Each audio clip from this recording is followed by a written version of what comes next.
the age-old question, does money buy you happiness?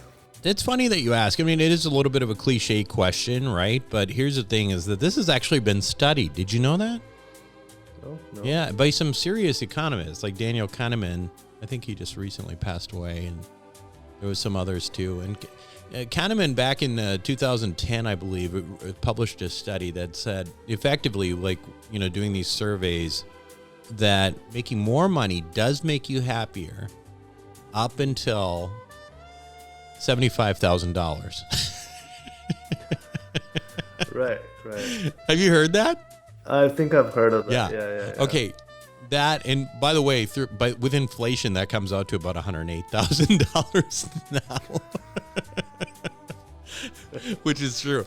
And then there was another study with somebody else another respected economist a few years ago, who actually figured out that Kahneman wasn't quite right.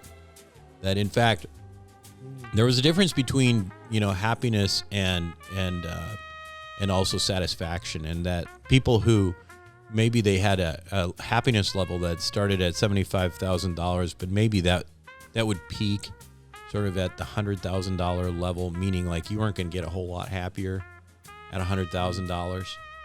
And again, I don't know what that is with inflation. Maybe that's $125,000 now. But there seemed to be no plateau or cap on this notion of satisfaction, which was different than happiness.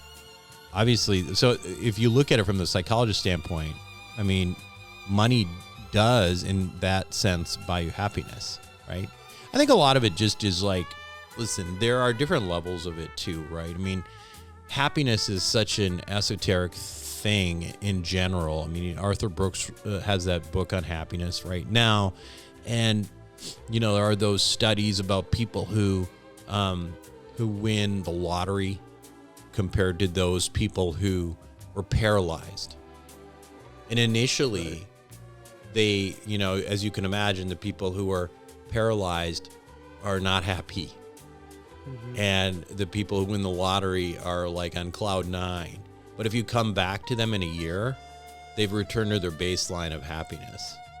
So I think in that regard, the reality is I don't think that there probably is much of a correlation. Once you get to a point where you can take care of yourself and your family and not worry about where your next meal is coming, or worry about, whether you can pay your rent and that kind of thing.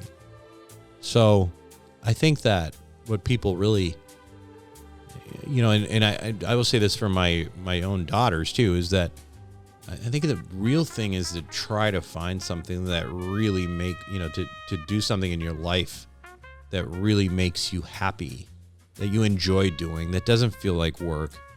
And if you do it well enough, chances are you're going to make enough money where you hit that threshold of being happy